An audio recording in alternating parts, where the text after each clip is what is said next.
Pasábamos para primero y principal para comentarles que no sé si habrán visto que tenemos dos cámaras ahí, porque gracias a la profesora Patricia Altamirano y al profesor Gómez, que nos dejaron digitalizar los teóricos de la materia, es que todos y todas van a poder encontrar este teórico y los demás que siguen a estas clases en nuestro canal de YouTube, que es Surencico, debido a que, como sabrán algunas y otros capaz no, pero ya hace rato venimos presentando, desde antes del principio de año, venimos presentando la propuesta a la gestión de que nos deje digitalizar, de que institucionalice la digitalización de los teóricos, teniendo como siempre la negativa de todo lo que es la gestión actual de la facultad.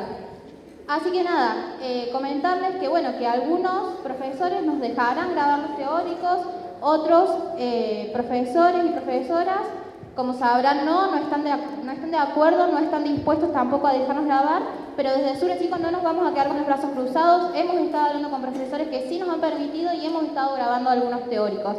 Y lo vamos a seguir haciendo por el resto del año. Así que nada, agradecerles a ustedes por venir y a la profe y al profe Gómez por dejarnos grabar los teóricos. Así que nada, buena cursada, muchachos.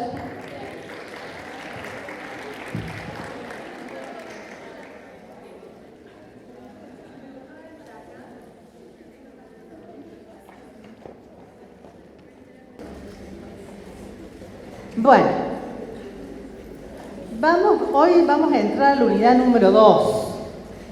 Hasta acá, la unidad número 1 trabajó los temas de identidad digital, biopolítica, la psicopolítica, inteligencia artificial, discursos de odio y fake news, y el tema de la inclusión de género en las agendas de la psicología moderna. Bien. Esos son los temas emergentes que van en la unidad número 1. La unidad número 2 es una unidad que trabaja con para qué corno nos sirve la historia de la psicología. ¿A algunos de ustedes les gustaba la psicología en el secundario? ¿Y la historia? Bueno, algunos dicen también, la mayoría dice no. Bueno, en parte...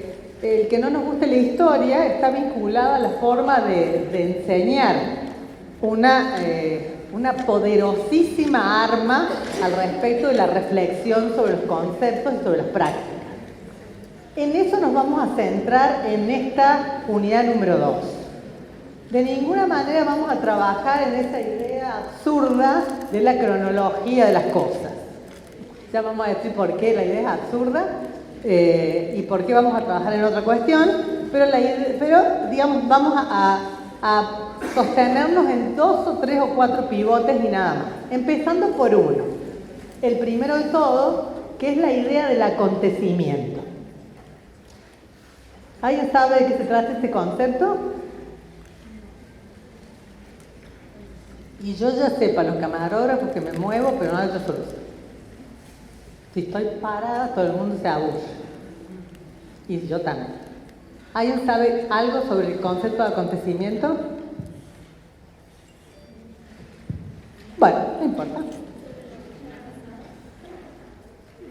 Sí, sobre lo que haya pasado, versa sobre lo que haya pasado. Exacto, un hecho trascendente. Nos vamos a tomar esta idea que es poderosa y vamos a pensar por unos minutos en un hecho trascendente de nuestras propias vidas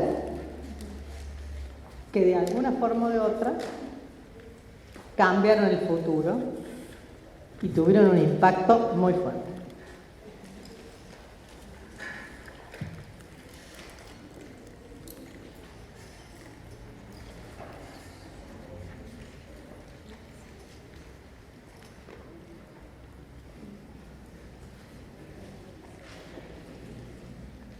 ¿Ya estamos?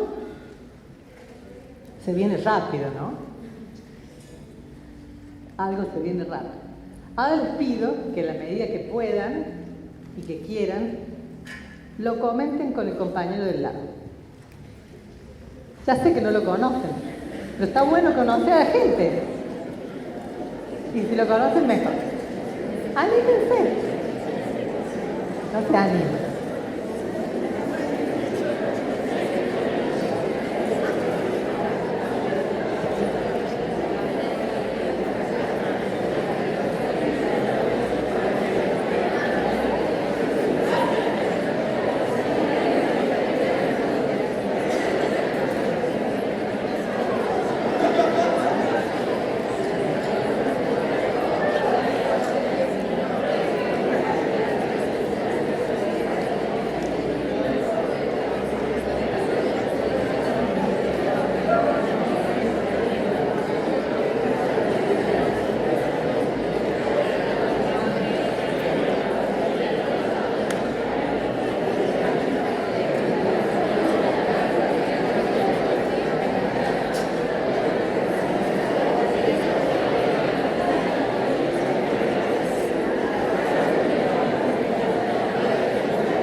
Bueno, ¿estamos?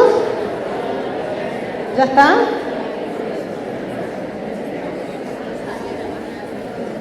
¿Quién se anima a compartirlo con nosotros? Nosotras, nosotros.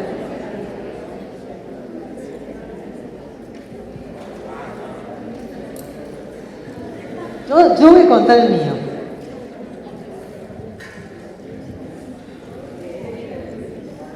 El hecho que me cambió a mí, digamos, la vida fue empezar a estudiar esta carrera. Digamos, tenía una concepción muy distinta de la vida y hace un año atrás empecé a trabajar con pibes con problemáticas sociales y no tenía fue como algo que me nació a mí, fue una oportunidad laboral que se me dio. Empecé a trabajar con estos chicos, empezamos a darle clases educacionales. Y bueno, y ahí se me presentó la oportunidad de poder estudiar esta carrera y creo que eso cambió mi forma de ser y de ver las cosas. Gracias.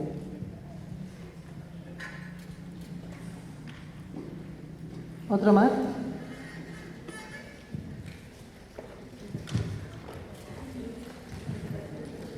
Yo diría el hecho de que hace como aproximadamente un año casi terminé la primera y única relación que tuve hasta ahora, que fue de 4 años y medio, una relación que la empecé de chiquita a los 14, básicamente crecí con esa persona y me di cuenta de que esa relación cambió un montón de cosas respecto a mi persona debido a que de por sí no empecé la relación porque quisiera, sino porque sentí que debía de ser así y en su momento como que me restringió a hacer un montón de cosas que a lo mejor siento que las tendría que haber vivido en su momento y que ahora me estoy permitiendo vivir.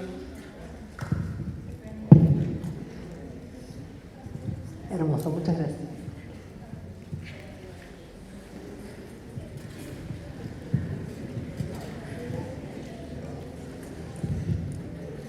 Bueno, yo voy a decir algo que nada que ver, pero es más reciente. A mí lo que me cambió mucho la vida es haber ganado el Mundial. No, perdón, profe, pero desde que ganamos el Mundial la vida es un poco más linda.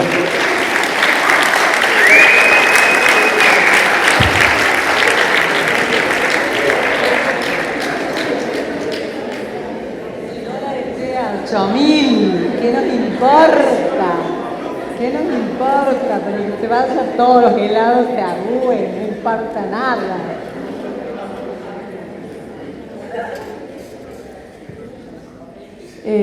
Tengo varios, en realidad no sé cuál compartir. Yo siempre que tuve algún problema pude solucionarlo metiéndome a algo. Por ejemplo, me metí a boxeo porque estaba atravesando un momento muy difícil en mi vida, de verdad muy difícil. Creo que el pico más bajo de mi salud mental, que no fue hace mucho, fue ahora en diciembre. Empecé y me sentía tan sola, me sentía tan inútil, yo en mi vida, yo conmigo misma. Y cuando empecé boxeo me encontré primero con un deporte que me pareció hermoso. Yo odio todo lo que sea movimiento. Entonces, primero que boxeo fue un deporte que me pareció hermoso a mí. Y que yo me veía comprometida haciéndolo, que tenía miedo de dejarlo y no lo dejé. Y también me topé con un ambiente extremadamente contenedor, en el sentido de que ahí nadie te canchereaba por yo hago boxeo y soy más avanzado que vos. El profe tampoco, o sea, era todo un ambiente humilde y todas personas que no importaba qué tan avanzados o tan principiantes fueran, estaban todos en la misma clase y te veían a vos en algo difícil que te costaba y oías los gritos de esas personas apoyándote de fondo, y eso era algo que a mí nunca me había pasado, y como que descubrí distintas formas de amor cuando entré ahí, incluso el amor propio, así que fue hermosísimo boxeo para mí. Muchas gracias, hermoso.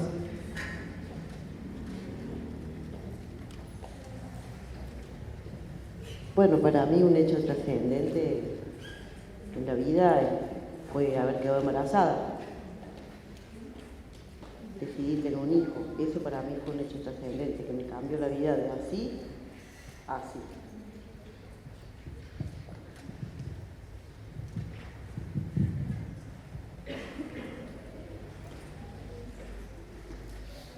¿Nadie más?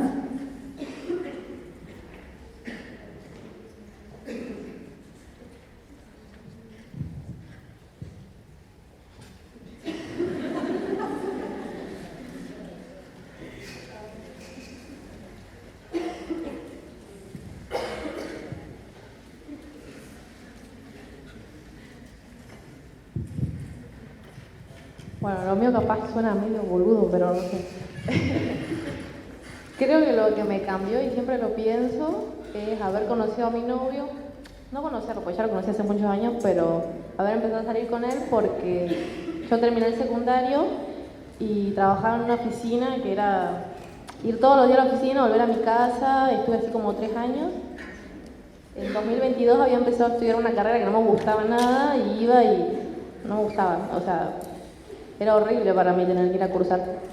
Y el año pasado igual me vine de vacaciones acá a Córdoba, como que ahí me enamoré de mi novio y él fue el que me dijo, o sea, cuando me escuchaba hablar y eso, él me dice, pero ¿por qué estás estudiando esto si a vos te gusta esta otra? O sea, te gusta esto. Y como que él me cambió la mente y ahí fue cuando yo decidí venirme acá y dejar todo mi trabajo, que a mí me daba mucho miedo porque ya tenía una vida asegurada, estaba en blanco, todo. Y es como que él me ayudó. Y ahora mi vida es otra, porque yo tuve depresión, tuve un montón de problemas que no me gustaba mi vida directamente. Muchas gracias. Tenemos una más.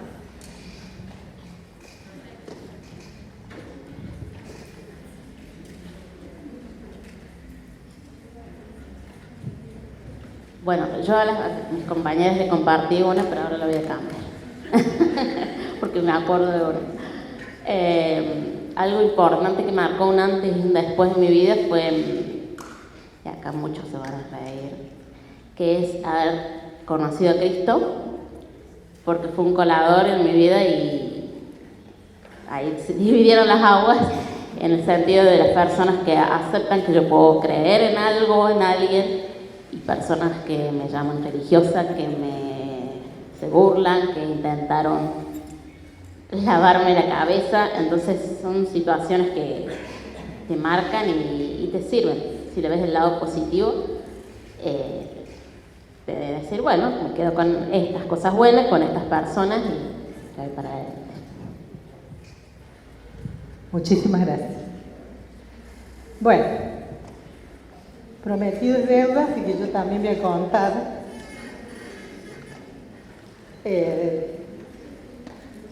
un acontecimiento que en parte marcó que sea docente. Ahí estaba como en 5º o 6º grado en una de esas escuelas New Age, que es todo paz y amor, y yo era verdaderamente una salame competitiva, pero hacía matarse, que lo único que quería sacar buenas notas, y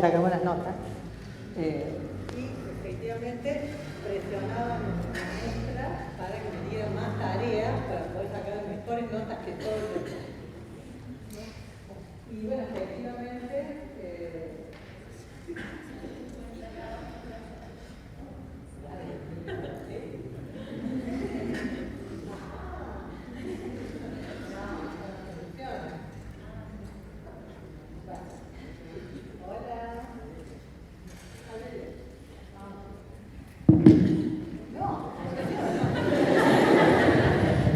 ahí está, ¿escuchas? Vale, verdaderamente una desquiciada que quería que me dieran más tareas para sacarme mejores notas. Eso es un completo delirio. Entonces la profe lo que hizo, nos hizo hacer como una especie de escribir una obra de teatro en 5º grado y dice, vamos a ir a que se la cuentes a los nenes de jardín. Y me sentó a mí, que era chiquita, con los nenes de jardín. Y en ese momento yo dije, por Dios, todos esperaban que yo hablara. No podía decir nada. Y ocurrió lo que ustedes imaginan. Fisiológico. ¿No es cierto? Ahí delante.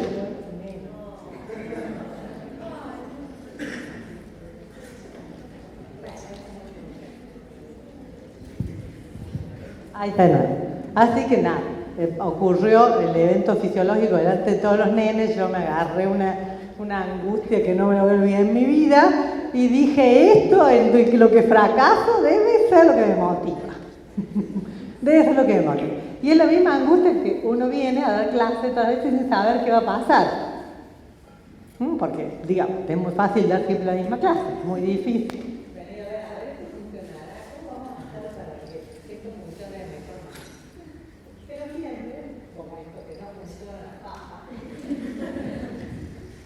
Ahí está de nuevo, genera incertidumbre, como cualquier acontecimiento. Es un acontecimiento que a veces puede ser un acontecimiento agradable, una persona que llega a nuestras vidas, una creencia que llega a nuestras vidas y nos hace mirar la cosa de diferentes formas. A veces una situación desagradable, que llego a un lugar y algo me sale mal y fracaso y fracaso y fracaso.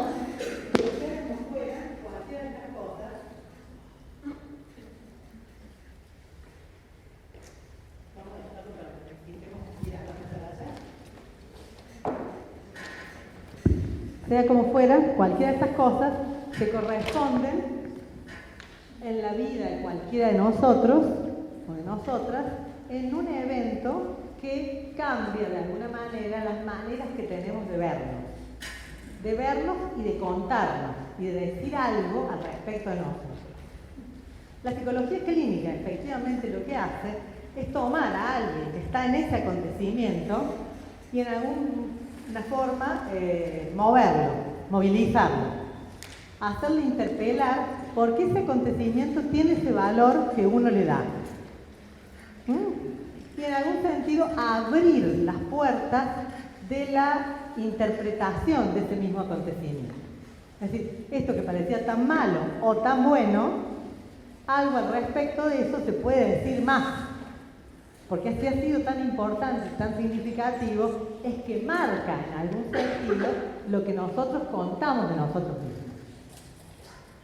De manera tal que el concepto de acontecimiento, que es el que vamos a partir para empezar la clase de hoy, es un concepto que opera no solamente en la historia de los colectivos, ¿no es cierto?, en la historia del mundial, en la historia de la economía argentina, en la historia de la Universidad Nacional de Córdoba, sino que en principio es un concepto que bien puede ser utilizado en la historia personal, porque el acontecimiento es como un pivote que me marca en algún punto y que de ahí en más yo empiezo a hacer cosas distintas a las que hacía antes.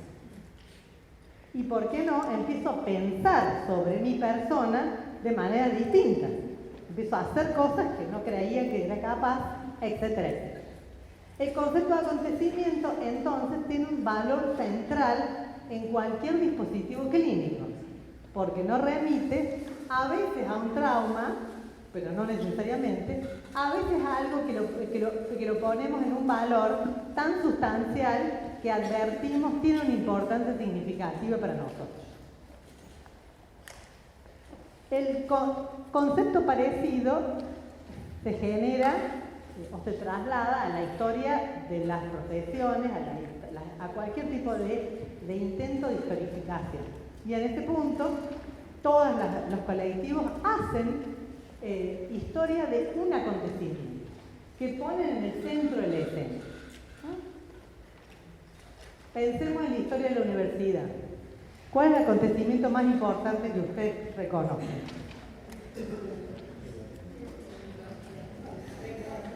La reforma. Efectivamente, la reforma es el acontecimiento más importante. ¿Por qué?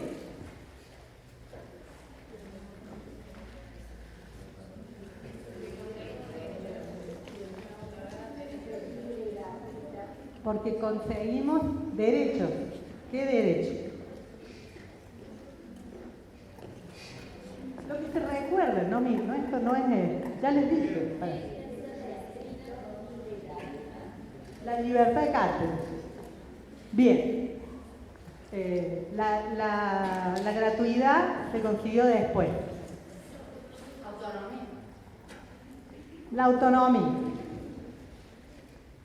Más o menos, la autonomía se consiguió después. Hay otras cosas más importantes en la reforma. Efectivamente. El cogobierno. Yo diría que la reforma, si algo la caracteriza, es el cogobierno, es decir, que los estudiantes pueden tomar decisiones y tener representantes en los órganos de gobierno, la libertad de cátedra, y faltaría uno que es los concursos periódicos. Entonces uno diría en cualquiera de los casos, ¿qué significa la libertad de cátedra?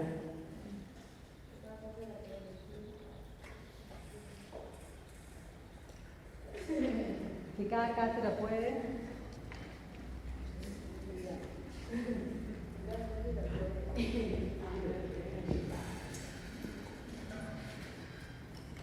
chicos, ¿ustedes pueden ver si esto funciona?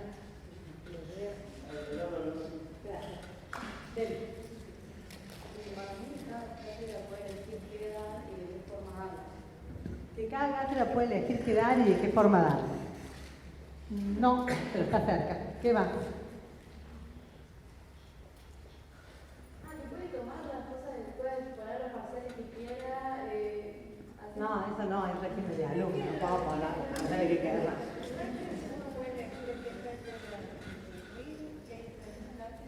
Bueno, que haya diferentes cátedras, pero si no hay diferentes cátedras. Cargos vitalicios, excelente. Eso es una de las cosas que caracterizaba a la libertad de cátedra, porque si efectivamente no hay concursos, uno puede estar por perfecto una especulona en una cátedra, ¿no es cierto? ¿Qué más? ¿Qué otra cosa pensaban los reformistas?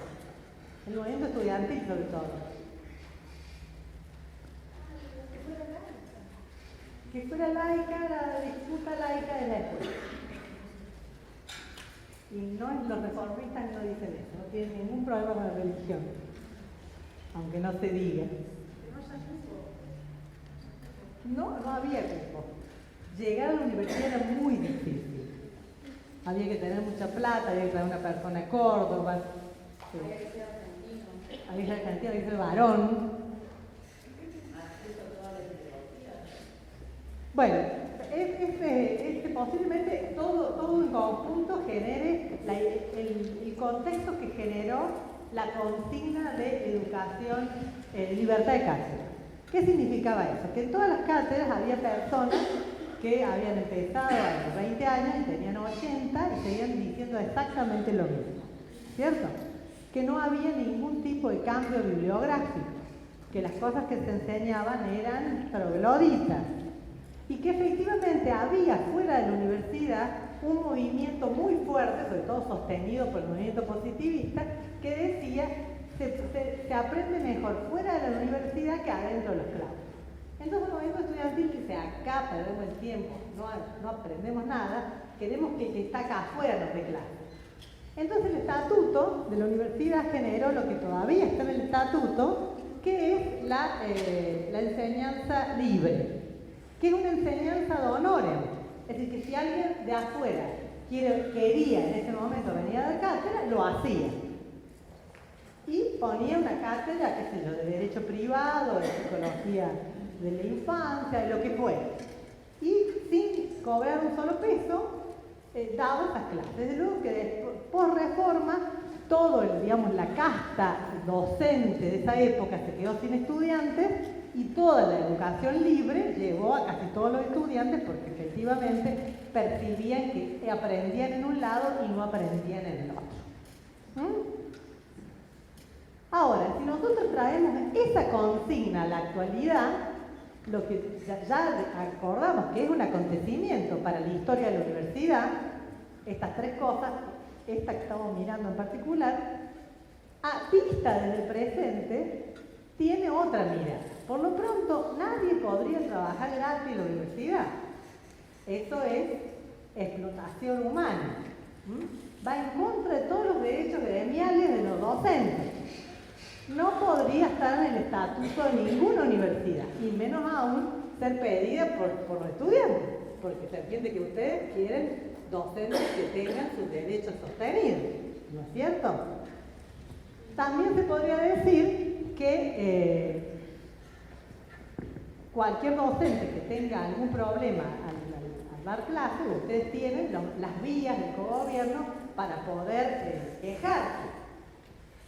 Con esto quiero significar que el acontecimiento de la reforma universitaria, tal como hoy lo estaríamos viendo, no tiene nada que ver con lo que fue en términos de las demandas de los problemas que solucionaba el 18.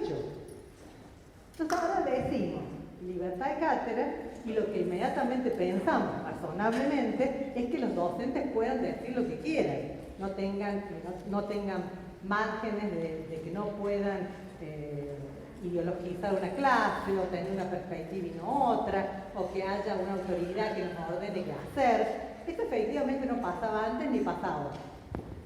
Mutatis mutandis pasó, sí, en la dictadura militar.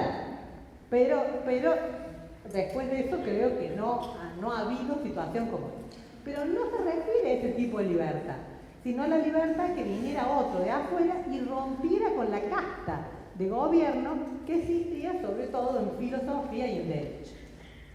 Y en medicina también, porque efectivamente el movimiento estudiantil se alza en medicina, no se alza en derecho ni en filosofía. De manera tal, ¿a qué voy con esto? Que cualquier concepto o práctica de la historia de la universidad o de la historia de la psicología o de la historia personal tiene una generación a partir de un problema que se dio allá en el tiempo y que hoy yo puedo decir, bueno, como lo digo, bueno, educación libre, no sé lo que estoy diciendo, porque lo que decían en aquel momento era algo que servía para aquel problema, pero que hoy es nada más que una consigna de marketing. Eso pasa con casi todas las prácticas que los psicólogos tenemos. Es decir, cuando decimos el concepto de inconsciente, inclusive antes de Freud, es un concepto que nada tiene que ver con cuando ahora decimos inconsciente. Así que cuando hablamos fuera de contexto de la generación de conceptos, pero sobre todo de las prácticas, entramos a una fase de banalidad al respecto de las cosas que estamos hablando. ¿Cuándo se logra eso? Cuando efectivamente usamos la historia para contar cosas que no entendemos ni de qué van. Entonces decimos, y la reforma del 18 tiene estas características y los agentes más importantes eran los estudiantes. Bueno, todo eso tiene una cosa que es cierta, pero de ninguna manera explica. ¿Hola? ¿Qué había pasado? No era yo, por lo menos. ¿A quién se le ocurre que voy a ser yo? A mí que me agarra la angustia de que no puedo hacer más funcionar los aparatos. De manera tal que el concepto de acontecimiento es un concepto central porque nos muestra que hay algo que irrumpe en las profesiones, en las prácticas, en los conceptos de la psicología, y ese algo, en tanto no lo interpelemos, lo que va a ocurrir es que lo vamos a ver como la enseñanza libre, de manera por encima. ¿Acaso tenemos que profundizar en todos los conceptos? La respuesta es no, porque no va a haber posibilidad. ¿En cuáles sí tenemos que profundizar? Solo en aquellos que se vinculan con nuestra propia práctica, porque ahí tenemos efectivamente necesidad de conocer con qué tipo de herramientas estamos trabajando. Si esto que estamos trabajando es un concepto que no entendemos completamente, cómo fue generado, de qué transformaciones trajo y cómo llegó hasta nosotros y cómo lo tenemos que interpelar, si no, digamos, algo que no podemos hacer sobre todos los conceptos, pero sí sobre aquellos que son herramientas para nuestro propio hacer.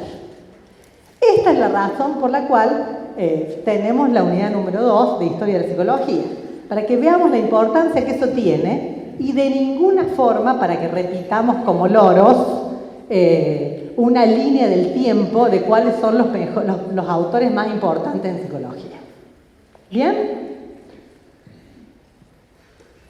¿Preguntas? ¿No?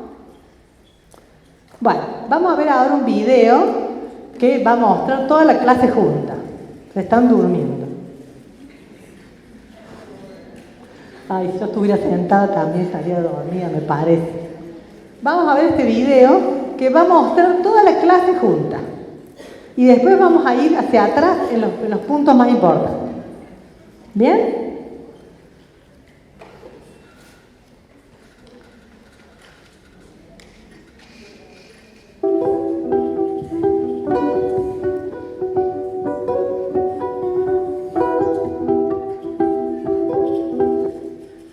Dije que iba a hacer eso, pero cambié de opinión. ¿Para qué sirve la historia de la psicología? ¿Para tener datos en la cabeza? No. No nos interesan los datos. Nos interesa la acción histórica de poner en contexto una práctica o un concepto. ¿En qué medida nos sirve eso para nuestro quehacer profesional? Porque interpela las cosas que hacemos. Nos hace dudar de esta herramienta que todo el mundo dice, no, usa el test del, ¿cómo era? Del niño bajo la lluvia, porque a mí me dio resultado, bueno, lo voy tomando. No, si tomo el test bajo la lluvia, tengo que ver si tiene algún sentido, si es pertinente, si no estuvo hecho hace 100 años, si en 100 años no generó ninguna publicación, sino verdaderamente la idea, como es un test muy fácil, de que todo el mundo puede tomar. Esa es la razón, no hay por qué aprenderse la historia de todos los test psicológicos, sino que lo que yo voy a trabajar tiene que tener una interpelación para poder saber en qué contexto se crearon todas esas cosas.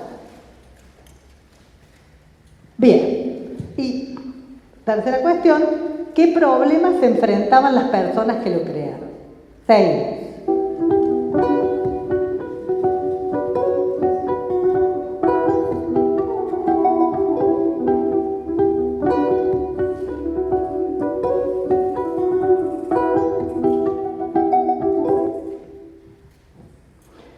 Muy fácil saber, la historia es una trama narrativa, lo mismo pasa con la historia personal, las tramas se pueden desandar, se pueden romper, se pueden hacer girones y se pueden volver a reconstruir. Para eso sirve la trama, para pelearla y para ver qué se puede sacar de ahí. Construye mundos, construye nuevos mundos, nos abre la cabeza al respecto de estos mundos, pero también, digamos, consolida ideas cuando se trata de historias colectivas. Por ejemplo, la historia del... ¿Vieron en Netflix la historia de los mundiales? Sí, ¿no es cierto?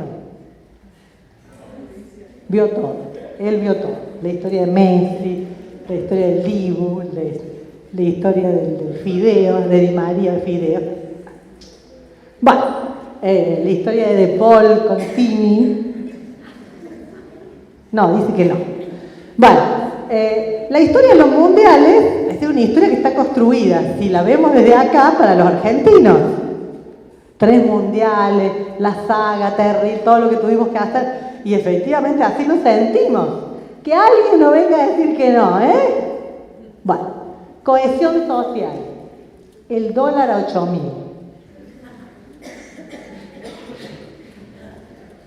Ni importa, ¿no es cierto? Relaciones de autoridad. Ahí hay una estructura que efectivamente ordena un cierto relato y lo pone a los actores en un cierto lugar. Genera un sistema de creencias. El fútbol puede salvar a la Argentina. Y yo no digo que puede salvar, me pone muy contento, pero efectivamente ya está viendo que no la salva ni a patada.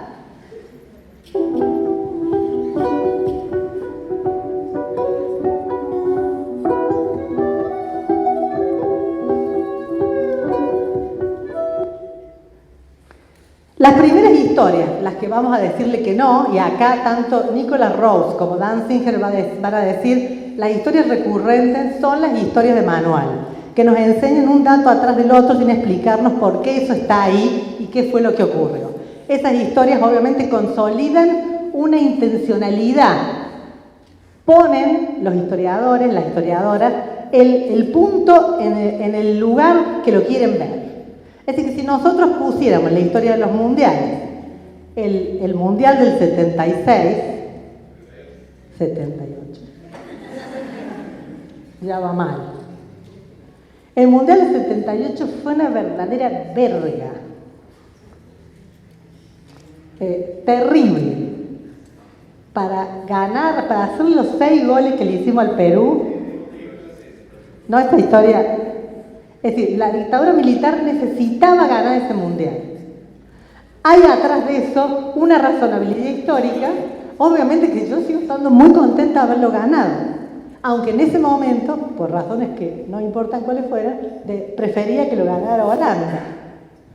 Pero a lo que voy, es que la historia del mundial tiene un lector, que es el lector que pretende que todos los mundiales estuvieron en las mismas situaciones, hubo los mismos contextos sociopolíticos y efectivamente no fue así. El mundial que ganamos ahora es infinitamente más importante que los anteriores, por los contextos donde se dieron. Por lo tanto, las historias recurrentes, ¿qué nos van a contar? Ganamos 3 mundiales, uno en el 78, otro en el 86 y otro ahora y bla, bla, bla, bla, bla. Esta historia recurrente no nos sirve porque no nos explica qué fenómeno social está atrás de la historia de los mundiales. No nos explica absolutamente nada que no sea saber los momentos, quiénes jugábamos, todas esas cosas no son importantes.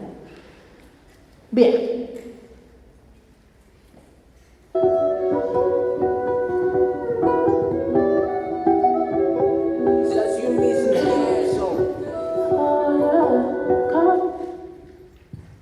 El otro tipo de historias, las historias que interpelan, las historias críticas, intentan pensar sobre los juicios históricos, no hacérselos creer a la gente.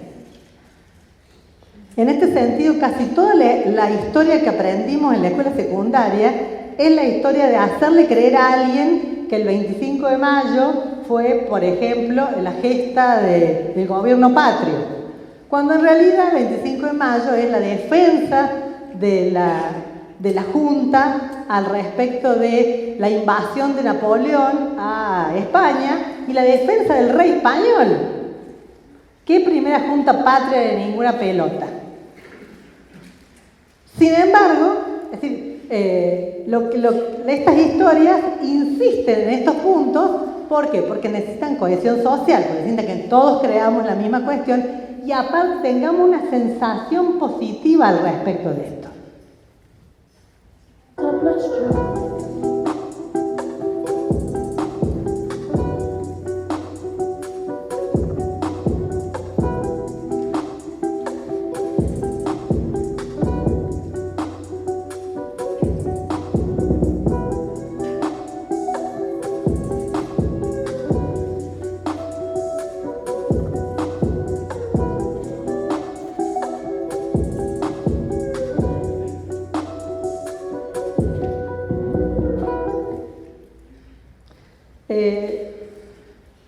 Volvamos entonces a la idea de Nicholas Rawls al respecto de cómo se hace una historia crítica. Él va a decir en el texto que ustedes seguramente ya leyeron que hay factores que influyen en la generación de las prácticas psicológicas. Va a hablar de 5 factores y va a decir que los problemas que se le presentan a psicólogos y psicólogas están vinculados con estos factores.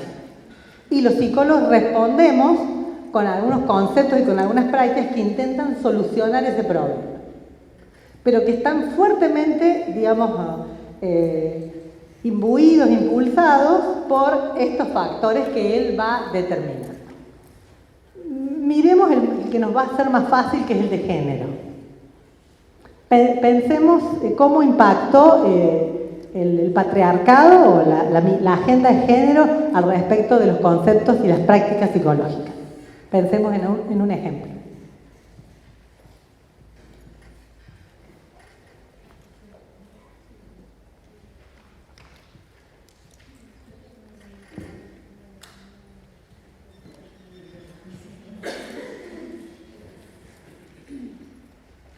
Yo creo que antes se patologizaba el decir, bueno, no sé, yo hoy no me siento mujer, y antes se patologizaba. Y ahora ya, porque está la influencia en la ley de género, es como que ya no se ve como una enfermedad, como un delirio, sino que puede ser parte de lo que uno cree, piensa, siente, etc.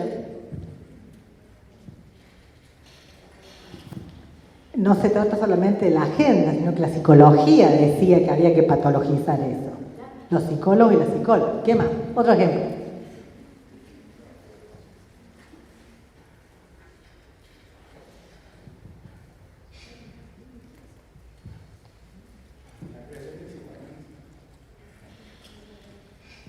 La creación de la teoría psicoanalítica con el análisis del código era, o sigue siendo, realmente una revisión a partir de todos los estudios que tengo, pero sin embargo el tronco con que veía es realmente patriarcal.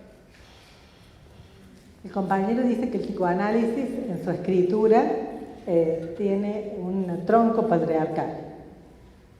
Podríamos decir que efectivamente Freud escribió su teoría en un sistema patriarcal, donde, y este es excelente el ejemplo, ¿por qué?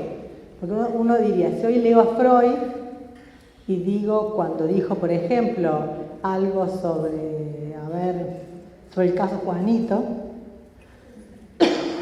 ¿saben?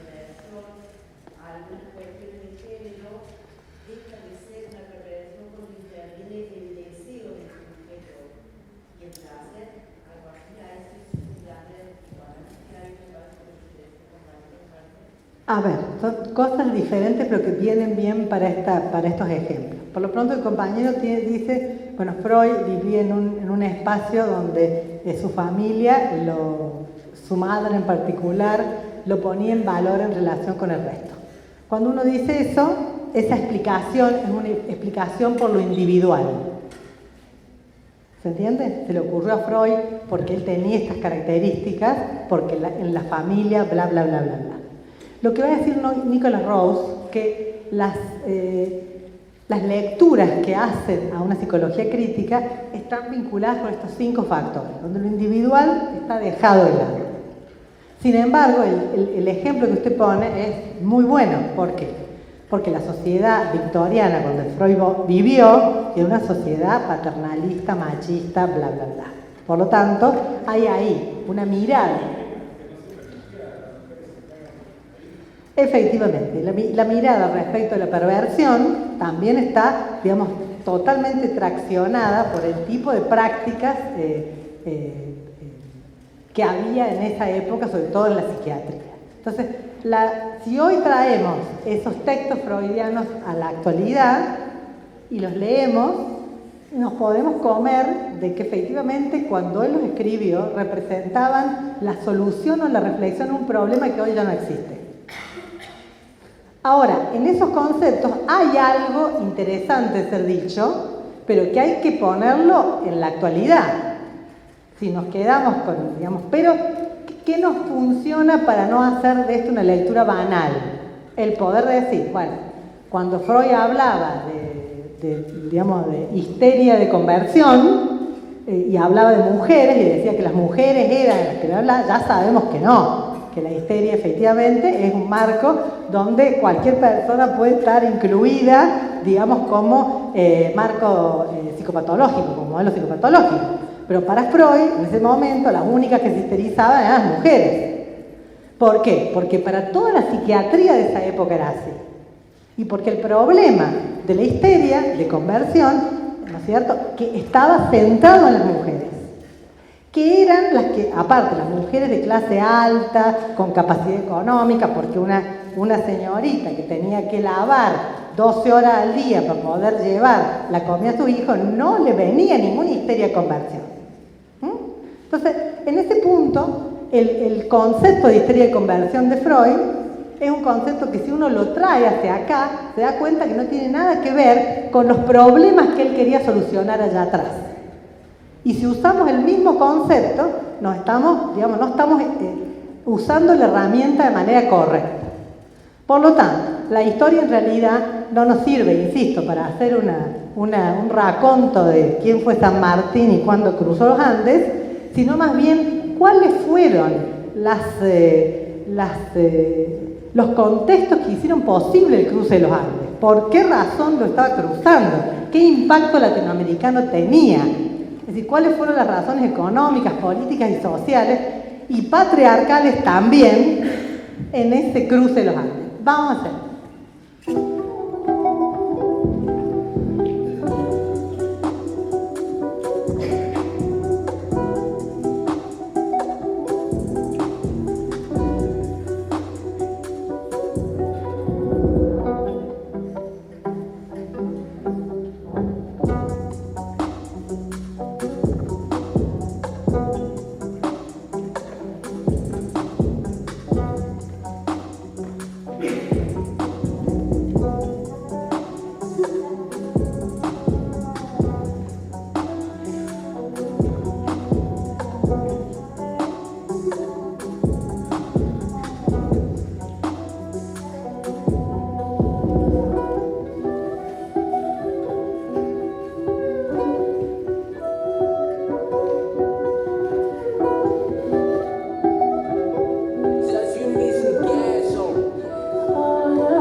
Bien, ¿qué vamos a sacar de esta última parte del texto de Nicholas Rawls?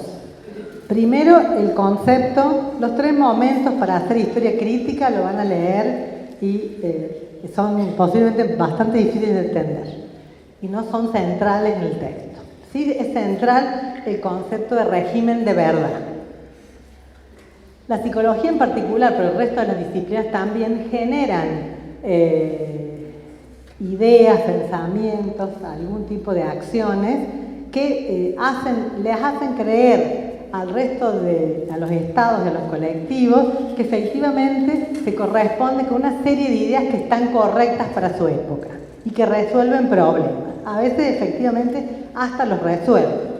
Esa generación de redes académicas y de practicantes que dicen esto es verdad y lo otro no lo es, se generan en el ámbito de las universidades, en el ámbito de los lugares donde los académicos se pelean por una cosa o por otra, y digamos los estados lo toman para poder disciplinar y regimentar y poder generar políticas públicas para decir, por acá vamos bien, por acá vamos mal. La biopolítica también, por eso efectivamente. Porque Rawls habla del gobierno del alma. Dice que los estados, gracias a los regímenes de verdad y a la disciplinarización que la psicología les provee, es capaz de generar acciones y estrategias para gobernar la vida y para gobernar el alma. Habla de las que las democracias neoliberales toman estas estrategias para intervenir en los colectivos y hacer que los colectivos tengan determinadas conductas o acepten determinadas conductas como buenas o como malas.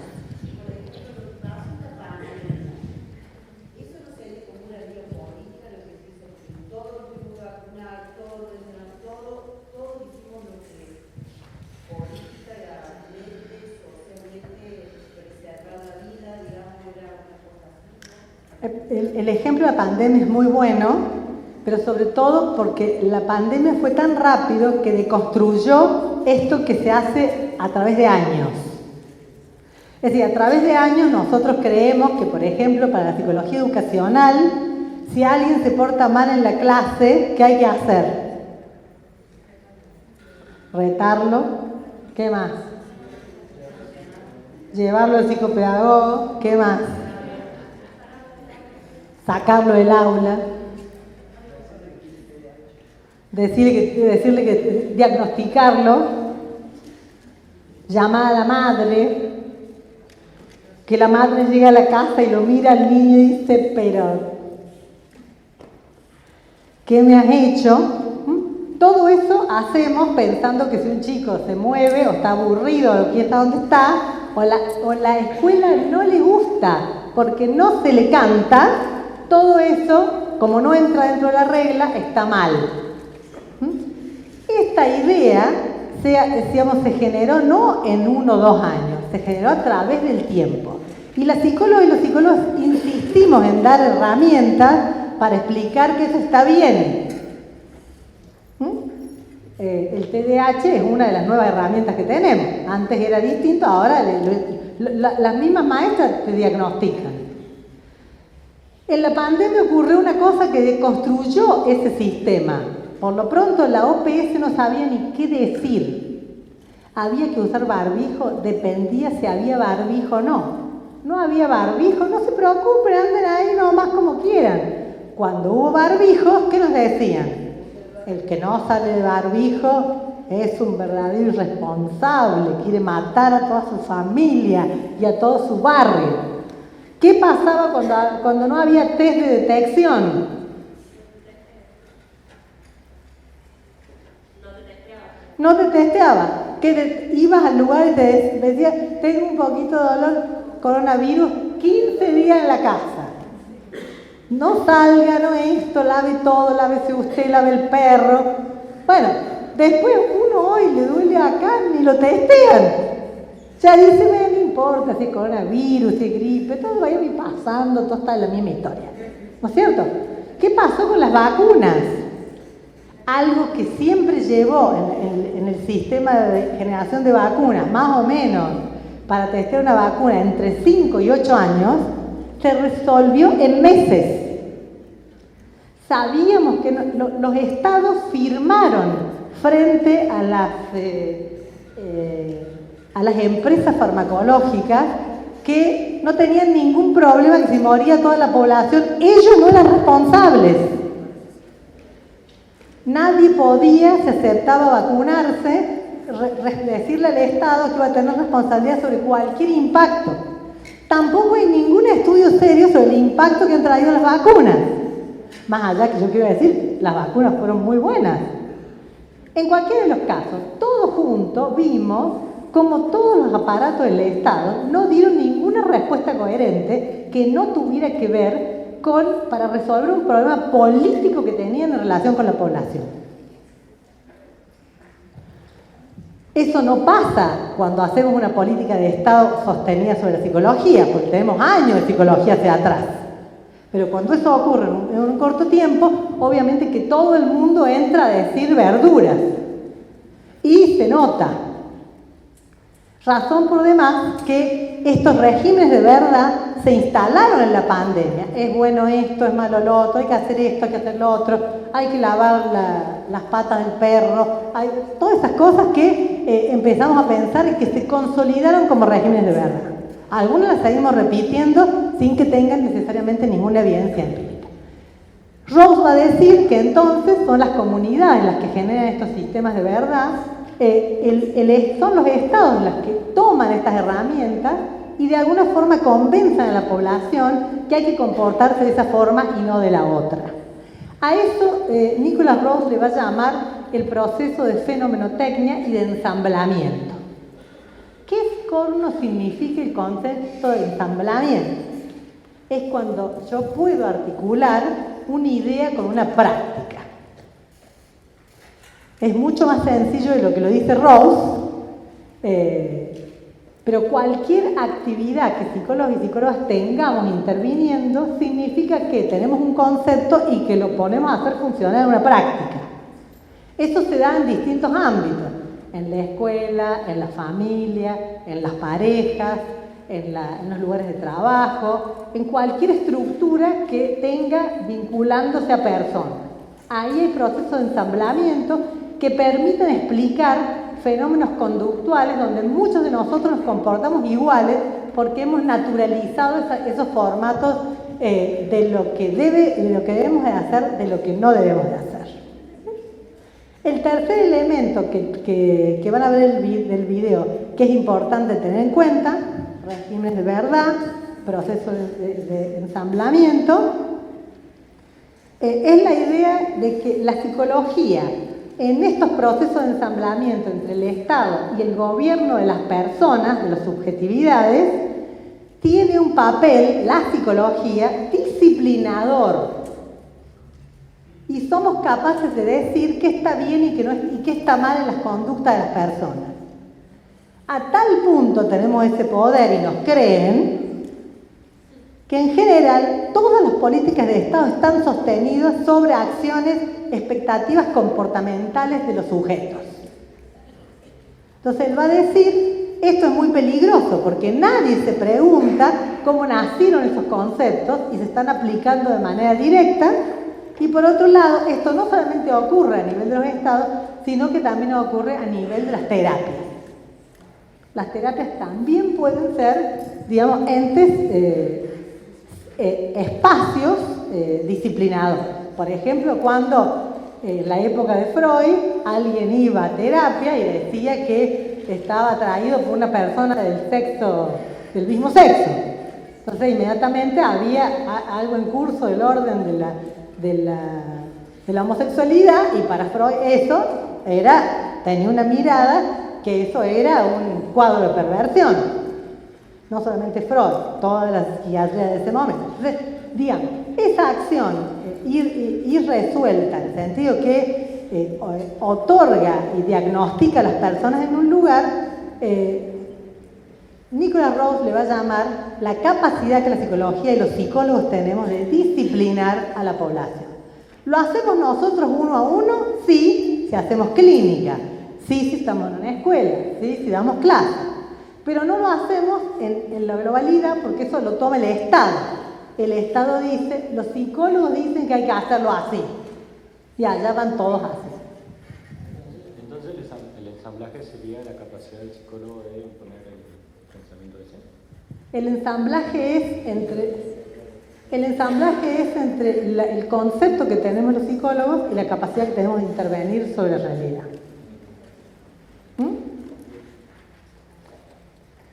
Estas son las cosas más importantes de Nicholas Rouse. Como verán, es un autor muy complejo porque interpela casi todos los conceptos de la psicología. Pero no lo hace con todos, sino que solamente vamos a ver la clase que viene un evento, un acontecimiento en la psicología que es interpelado tanto por él como por Danzinger. ¿Cuál será el acontecimiento más importante de la psicología?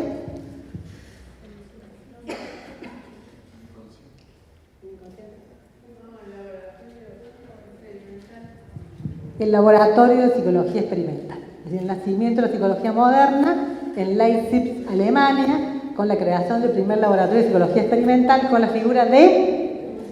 ¿qué era? Filósofo. El padre de la psicología. Bueno, lo que va a decir Danzinger de padre nada, ¿no es cierto? Las historias recurrentes lo ponen a Boone en ese lugar, pero efectivamente no se trata de eso, sino se trata de una acción que intenta explicar por qué algunas psicologías en la actualidad valen más que otras si yo sostengo la hipótesis que el padre de la psicología moderna es Boone. ¿Bien? ¿Preguntas?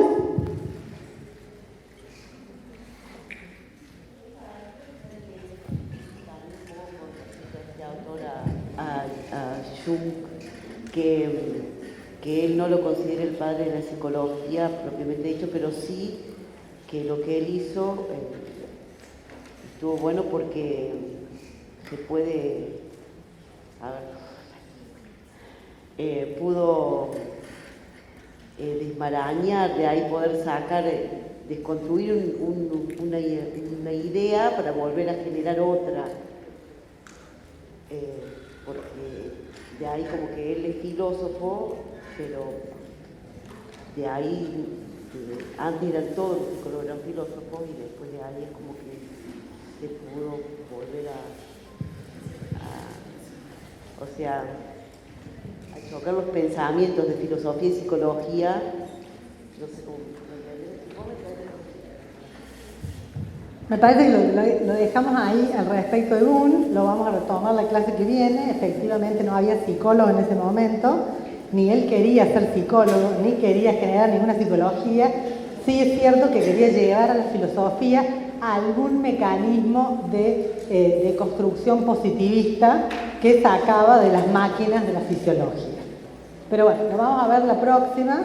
Hoy nos vamos a quedar con estas tres ideas: regímenes de verdad, disciplinarización de la psicología y fenómenos de ensamblamiento. ¿Bien? Bueno, solo decirles que algo al respecto de los parciales, que lo dije a la mañana, así que está bueno que lo diga también anoche, a la tarde. Tienen ustedes dos posibilidades de hacer: los parciales alterados o el parcial múltiple opción. El parcial múltiple opción, como ustedes saben, es el día 30. El parcial múltiple opción va a ser seguramente en sus casas a libro abierto. Esto que a priori parece muy bueno, no lo es, porque efectivamente requiere de ustedes una mirada muy detallista de los textos. Los textos de este primer parcial son complicados, sobre todo los de la unidad número 2. Por lo tanto, denle una mirada, fíjense en las cosas que no entienden. Si necesitan refuerzos, veremos qué hacer al respecto. No hay ningún problema para poder mirar uno a uno, pero las respuestas del múltiple opción van a ser precisas al respecto de los textos, no van a ser genéricas.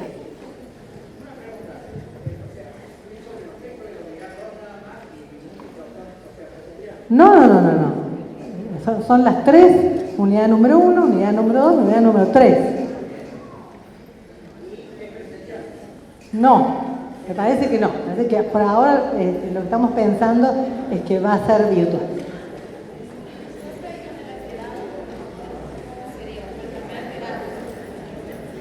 El parcial alterado tienen hasta el sábado a la noche para presentar el video, que es un video que yo expliqué antes de qué se trataba, que pueden trabajar con alguna inteligencia artificial y algún concepto de la psicología.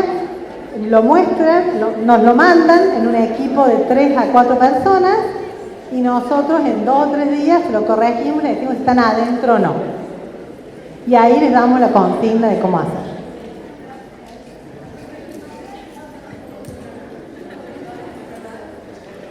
Sí, claro, es una sola entrega para el primer parcial, pero en realidad, digamos, es un trabajo que se hace lentamente. No es sobre todos los temas. Trabajamos sobre un solo tema, cada uno sobre un tema distinto. Sí, claro.